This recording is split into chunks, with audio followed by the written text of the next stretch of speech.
Hello guys, welcome to market analysis video. നിങ്ങൾ video ആദ്യമായിട്ട് കാണുന്നവരാണെങ്കിൽ അല്ലെങ്കിൽ എൻ്റെ വീഡിയോസ് സ്ഥിരമായി കാണുന്നവരാണെങ്കിൽ ദയവായിട്ട് ചാനൽ ഒന്ന് സബ്സ്ക്രൈബ് ചെയ്യുക. നിങ്ങൾക്ക് വീഡിയോ ഇഷ്ടപ്പെടുകയാണെങ്കിൽ ലൈക്കും നിങ്ങളുടെ അഭിപ്രായങ്ങൾ കമൻറ്റായി രേഖപ്പെടുത്താനും മറക്കരുത്. നിങ്ങളങ്ങനെ ചെയ്യുമ്പോൾ കൂടുതൽ വീഡിയോസ് ചെയ്യാനും അതുപോലെ തന്നെ ഈ വീഡിയോ ഒരുപാട് ആളുകളിൽ എത്താനും അത് സഹായിക്കും. തീർച്ചയായിട്ടും please do subscribe my channel. നമുക്ക് ഫസ്റ്റ് നമ്മുടെ കഴിഞ്ഞ കഴിഞ്ഞ അനാലിസിസ് വീഡിയോയിൽ പറഞ്ഞ ഏതൊക്കെ ട്രേഡ് പ്ലാനാണ് ഇന്നത്തെ മാർക്കറ്റിൽ വർക്കായതെന്ന് നമുക്ക് ഫസ്റ്റ് നോക്കാം. ഫസ്റ്റ് ഞാൻ ആദ്യം പറഞ്ഞ ഒരു ട്രേഡ് പ്ലാൻ, മാർക്കറ്റ് ഒരു സെല്ലിംഗ് സൈഡ് ഓപ്പൺ ചെയ്തിട്ട് ഒരു സെല്ലിംഗ് സൈഡ് മൂവ് ചെയ്യുകയാണെങ്കിൽ നമുക്കിവിടെ സപ്പോർട്ട് ഐഡൻറ്റിഫൈ ചെയ്ത് കഴിഞ്ഞാൽ ഒരു ബൈയിങ് സൈഡ് ട്രേഡ് നമുക്ക് എക്സിക്യൂട്ട് ചെയ്യാൻ പറ്റും എന്ന് ഞാൻ പറഞ്ഞിരുന്നു. നിങ്ങൾക്ക് ഇന്നത്തെ ചാർട്ട് നോക്കിയാൽ മനസ്സിലാവും. ഫസ്റ്റ് ഒരു സെല്ലിംഗ് സൈഡ് ഓപ്പൺ ചെയ്തു, ഗ്യാപ് ഡൗൺ ഓപ്പൺ ചെയ്തു, സെല്ലിംഗ് സൈഡ് പോയി, പിന്നെ നല്ലൊരു മൂവ്മെൻറ്റ് നമുക്ക് ബൈയിങ് സൈഡ് കിട്ടിയിട്ടുണ്ട്. അതാണ് ഞാൻ ആദ്യം പറഞ്ഞ ട്രേഡ്. ഇനി സെക്കൻഡായിട്ട് പറഞ്ഞ ഒരു ട്രേഡ്, അപ്പർ സൈഡ് ഒരു വീക്ക്നെസ് കാണുക. അതായത് മാർക്കറ്റ് ബൈയിങ് സൈഡ് മൂവ് ചെയ്തു, പിന്നെ ഒരു സെല്ലിംഗ് സൈഡ് ഒരു വീക്ക്നെസ്. ഇവിടെ നമ്മൾ ഒരു ഡയറക്റ്റ് പ്ലാൻ ചെയ്യുന്നതിന് പകരം ഇവിടെ നമ്മൾ വെയിറ്റ് ചെയ്തിട്ടൊരു വീക്ക്നെസ് ഐഡൻറ്റിഫൈ ചെയ്യുകയാണെങ്കിൽ ഒരു സെല്ലിംഗ് സൈഡ് നമുക്കൊരു ട്രേഡ് കിട്ടാനുള്ള പോസിബിലിറ്റി ഉണ്ട് എന്ന് ഞാൻ കഴിഞ്ഞ അനാലിസിസ് വീഡിയോയിൽ പറഞ്ഞിരുന്നു. അത് രണ്ടും ഇന്നത്തെ മാർക്കറ്റിൽ വർക്കായിട്ടുണ്ട്. നിങ്ങൾക്ക് ഡൗട്ട് ഉണ്ടെങ്കിൽ തീർച്ചയായിട്ടും നിങ്ങൾ കഴിഞ്ഞ വീഡിയോ നിങ്ങൾക്ക് എൻ്റെ ചാനലിൽ കാണാൻ പറ്റും. അവിടെ ലാസ്റ്റ് സെക്ഷനിൽ നമ്മൾ പറയുന്നുണ്ട്, നാളത്തെ നാളത്തെ ട്രേഡ് പ്ലാൻ എന്ന സെക്ഷനിൽ പറയുന്നുണ്ട് ഏതൊക്കെ ട്രേഡാണ് നമ്മൾ പ്ലാൻ ചെയ്യുന്നത്. നിങ്ങൾ തീർച്ചയായിട്ടും അതൊന്നും കൂടി വാച്ച് ചെയ്യുക. നിങ്ങൾക്ക് വ്യക്തമായിട്ട് മനസ്സിലാവും. ഇനി നമുക്ക് ഇന്നത്തെ മാർക്കറ്റിലെ കുറച്ച് കാര്യങ്ങളൊന്ന് സംസാരിക്കാം. ആദ്യമായിട്ട് ഇന്നുണ്ടായത് ഒരു നല്ലൊരു ഗ്യാപ് ഡൗണിലാണ് ഓപ്പൺ ആയത്. Gap down open means market വളരെ വീക്കാണ് എന്നതാണ് ഗ്യാപ് ഡൗണിൻ്റെ അർത്ഥം. എന്തൊക്കെ കാരണങ്ങൾ കൊണ്ടാണ് ഇന്നത്തെ മാർക്കറ്റ് ഗ്യാപ് ഡൗൺ ആയത്? ഒന്ന്, നമുക്ക് ആദ്യമായിട്ട് പറയാനുള്ളത് US മാർക്കറ്റാണ്. US മാർക്കറ്റ് ഫ്രൈഡേ ഒരു സെല്ലിംഗ് സൈഡ് ക്ലോസിംഗ് ആണ് തന്നത്. അതിൻ്റെ കാരണം അവിടുത്തെ കുറച്ച് കമ്പനികളുടെ ക്വാർട്ടർ റിസൾട്ട് വളരെ മോശമായിട്ടാണ് വന്നത്. അതിൻ്റെ ഒരു ഇമ്പാക്റ്റ് അവിടുത്തെ മാർക്കറ്റിൽ ഉണ്ടായിട്ട് അതാണ് ഫസ്റ്റത്തെ കാരണം. ഇന്ത്യൻ മാർക്കറ്റിൽ നോക്കുകയാണെങ്കിൽ മൊറീഷ്യസ് ടാക്സ് ഇഷ്യൂ കൂടി ഇന്ത്യൻ മാർക്കറ്റിനെ ബാധിച്ചിട്ടുണ്ട്. അതായത് ഫോറിൻ ഇൻവെസ്റ്റർക്ക് ഒരു ടാക്സ് ഇമ്പോസ് ചെയ്യാൻ വേണ്ടിയിട്ട് ഇന്ത്യൻ സർക്കാരിൻ്റെ ഭാഗത്തുനിന്ന് ഒരു നീക്കം ഉണ്ടായിട്ടുണ്ട്. അതുകൊണ്ട് തന്നെ കഴിഞ്ഞ ഫ്രൈഡേയിൽ 8,000 crore സെല്ലിംഗ് ആണ് ഫോറിൻ ഇൻവെസ്റ്റർ നടത്തിയത്.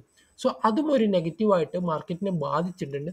മൂന്നാമത്തെ മെയിൻ വിഷയം ഇസ്രായേലും ഇറാനും തമ്മിലുള്ള ഒരു വാറിൻ്റെ ഒരു സംഭവമാണ്. അത് മൂന്നുമാണ് മാർക്കറ്റിനെ ഇത്രയും ഒരു ഗ്യാപ് ഡൗണിലേക്ക് ഓപ്പൺ ചെയ്യാനുള്ള ഒരു പ്രധാനപ്പെട്ട 3 കാരണങ്ങൾ. എനിവേ, മാർക്കറ്റ് ഓപ്പൺ ചെയ്തിട്ട് ഒരു ബൈയിങ് സൈഡ് മൂവ്മെൻറ്റ് തന്നിട്ടുണ്ടെങ്കിലും സെക്കൻഡ് ഹാഫിൽ മാർക്കറ്റ് വീണ്ടും സെല്ലിംഗ് സൈഡ് പോയിട്ട് ക്ലോസ് ചെയ്തത് ഓപ്പൺ സെക്ഷൻ്റെ അവിടെ തന്നെയാണ് മാർക്കറ്റ് ക്ലോസ് ചെയ്തിട്ടുള്ളത്. മാർക്കറ്റ് സ്റ്റിൽ നമുക്ക് ഒരു നെഗറ്റീവായിട്ട് തന്നെയാണ് നമുക്ക് കാണാൻ പറ്റുന്നത്.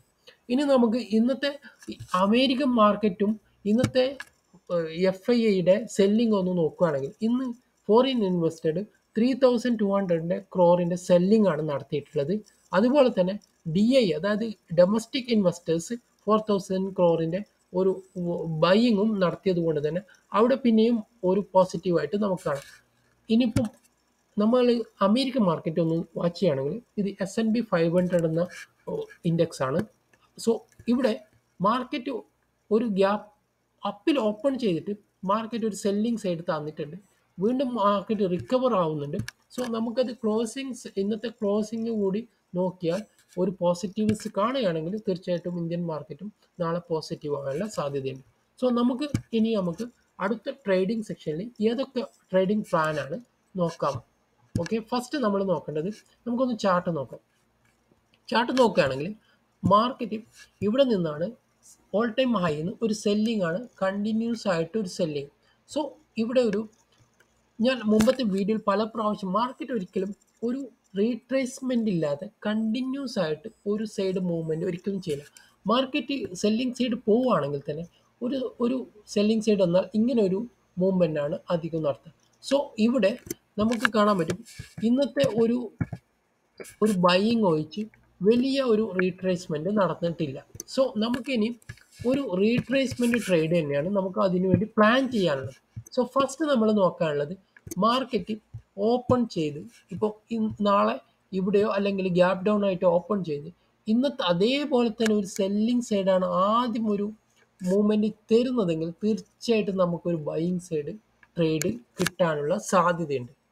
സോ അതാണ് ഇമ്പോർട്ടൻ്റ് ആയിട്ടുള്ള ട്രേഡ്. ഇന്നത്തെ അതേ ഒരു ഓപ്പണിംഗ് തന്നെ തരികയാണെങ്കിൽ നാളെ ഒരു അതേ ഒരു ഇപ്പം നിങ്ങൾക്ക് ഇവിടെ കാണാൻ പറ്റും ഈ ഒരു സെക്ഷൻ നോക്കി കാണും എങ്ങനെയാണ് market move. Market cell side തന്നാൽ നമുക്ക് തീർച്ചയായിട്ടും ഒരു ബൈയിങ് സൈഡ് മൂവ്മെൻറ്റ് എക്സ്പെക്റ്റ് ചെയ്യാം. അതിൻ്റെ പ്രധാനപ്പെട്ട ഒരു വിഷയം എന്നുള്ളത് നമ്മളിവിടെ എങ്ങനെയാണ് ഈ ഒരു സപ്പോർട്ട് ഐഡൻറ്റിഫൈ ചെയ്യുന്നതെന്നാണ്. ഇവിടെ നമ്മൾ സപ്പോർട്ട് എടുത്തു. ഈ സപ്പോർട്ട് ഐഡൻറ്റിഫൈ ചെയ്യുക എന്നുള്ളതാണ് ഏറ്റവും പ്രധാനപ്പെട്ട വിഷയം. സോ അതിനെക്കുറിച്ച് വ്യക്തമായ ഒരു വീഡിയോ ഞാൻ ചെയ്യാൻ ഉദ്ദേശിക്കുന്നുണ്ട്. നിങ്ങൾക്ക് ഇത്തരം വിഷയങ്ങൾ താല്പര്യമുണ്ടെങ്കിൽ തീർച്ചയായും നിങ്ങൾ കമൻ്റായിട്ട് അറിയിക്കുക. ഓക്കെ, സോ ഫസ്റ്റ് അതാണ്. ഇനി രണ്ടാമത് നമുക്ക് നോക്കാനുള്ളത് ഒരു സെല്ലിംഗ് സൈഡ് നോക്കാം. കാരണം മാർക്കറ്റ് വീക്കാണ്, അതുകൊണ്ട് തന്നെ ഒരു വീക്ക്നെസ് എന്ന ഒരു കണ്ടിന്യൂസ് ആയിട്ട് ഒരു അപ്പ് സൈഡ് മൂവ്മെൻറ്റും പോസിബിൾ അല്ല. So in case market open ചെയ്തിട്ട് ഒരു വീക്കായിട്ടുള്ള ഒരു ബൈയിങ് മുകളിലോട്ട് കാണുകയാണെങ്കിൽ പിന്നെ നമ്മളിവിടെ വെയിറ്റ് ചെയ്തിട്ട് നമുക്കൊരു ഇന്നത്തെ പോലെ ഒരു വീക്ക്നെസ് കാണുക നമുക്കൊരു സെല്ലിംഗ് സൈഡ് ഓപ്പർച്യൂണിറ്റീസ് കിട്ടാനുള്ള സാധ്യതയുണ്ട്. അത് രണ്ടാമത്തെ സെക്ഷൻ. ഇനി മൂന്നാമത്തത് നമ്മൾ നോക്കുകയാണെങ്കിൽ നമ്മൾ ഇന്നത്തെ ഡേ ഹൈ എടുക്കുക. മാർക്കറ്റ് ഇൻ കേസ് ഓപ്പൺ ചെയ്തിട്ട് ഒരു ഗ്യാപ്പ് അപ്പ്, നല്ലൊരു ഗ്യാപ്പ് അപ്പ് ഒക്കെ തന്ന് ഇന്നത്തെ ഡേ ഹൈ ഒക്കെ ടെസ്റ്റ് ചെയ്യുകയാണെങ്കിൽ തീർച്ചയായിട്ടും നമ്മളിവിടെ വെയിറ്റ് ചെയ്യണം. വെയിറ്റ് ചെയ്തിട്ട് ഈ ഒരു ഡേ ഹൈ നല്ല രീതിയിൽ ബ്രേക്ക് ഔട്ട് തന്ന് പിന്നെ ഒരു റീടെസ്റ്റ് ഒക്കെ തന്ന് മുകളിലോട്ട് പോവുകയാണെങ്കിൽ നമുക്ക് അവിടെ ഒരു ബൈയിങ് നോക്കാനുള്ള ഒരു ഓപ്പർച്യൂണിറ്റി. സോ രണ്ട് ബൈയിങ് ആണ്, ഒരു സെല്ലിംഗ് സൈഡാണ് നമ്മൾ പ്ലാൻ ചെയ്തിട്ടുള്ളത്. എന്തായാലും നമുക്ക് നോക്കാം. പക്ഷെ ഒരു കാര്യം നമ്മൾ മനസ്സിൽ അറിയേണ്ടത് ഈ പ്ലാന് നാളെ വർക്കായെങ്കിൽ മാത്രമാണ് നമ്മൾ ട്രേഡ് എക്സിക്യൂട്ട് ചെയ്യും. സോ നമ്മളുടെ പ്ലാൻ എന്താണോ അത് മാർക്കറ്റ് തരികയാണെങ്കിൽ നമ്മൾക്ക് തീർച്ചയായിട്ടും ഐഡൻറ്റിഫൈ ചെയ്യുകയാണെങ്കിൽ നമ്മൾ ട്രേഡ് പ്ലാൻ ചെയ്യുക. അല്ലെങ്കിൽ നമ്മൾ ട്രേഡ് എടുക്കാതെ മാറി നിൽക്കുക. അതാണ് ഏറ്റവും നല്ല strategy. So thank you for watching this video.